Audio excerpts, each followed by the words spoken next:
anda berminat untuk join kelas asas bahasa Arab modul Al-Kafi teknik 6 dhamir, pastikan anda menonton video ini sampai habis. Dalam kelas ini, anda akan belajar secara online dengan memfokuskan beberapa tajuk-tajuk utama dalam bahasa Arab. Yang pertama, anda akan didedahkan dengan teknik 6 dhamir.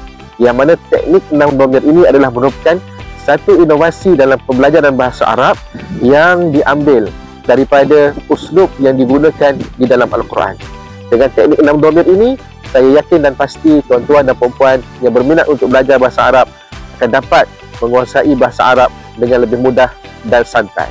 Yang kedua, modul ini juga memfokuskan kepada pendekatan pembelajaran dewasa yang menggunakan pendekatan andragogi, iaitu yang memfokuskan kepada pengetahuan dan kemahiran yang perlu dipelajari oleh seorang dewasa yang ingin belajar bahasa Arab. Modul ini, tuan-tuan dan puan-puan akan didedahkan dengan pembelajaran bahasa Arab yang memberikan fokus utama kepada 4 ciri utama kalimah dalam bahasa Arab. Yang ketiga, anda akan belajar teknik membina ayat dalam bahasa Arab dan seterusnya mempraktikkan penggunaan bahasa Arab dalam kehidupan seharian anda. Berita baiknya, anda mendapat 3 jam ekstra untuk bersama-sama dengan saya kita berlatih dan mempraktikkan bahasa Arab. Jangan lepaskan peluang ini.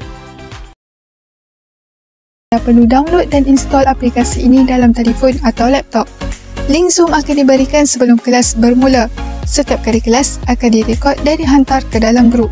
Jadi, kepada para pelajar yang tidak boleh sertai kelas secara live, anda masih boleh mengikuti pengajian seperti rakan-rakan yang lain.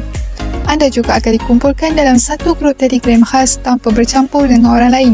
Hanya anda, rakan-rakan kelas dan guru.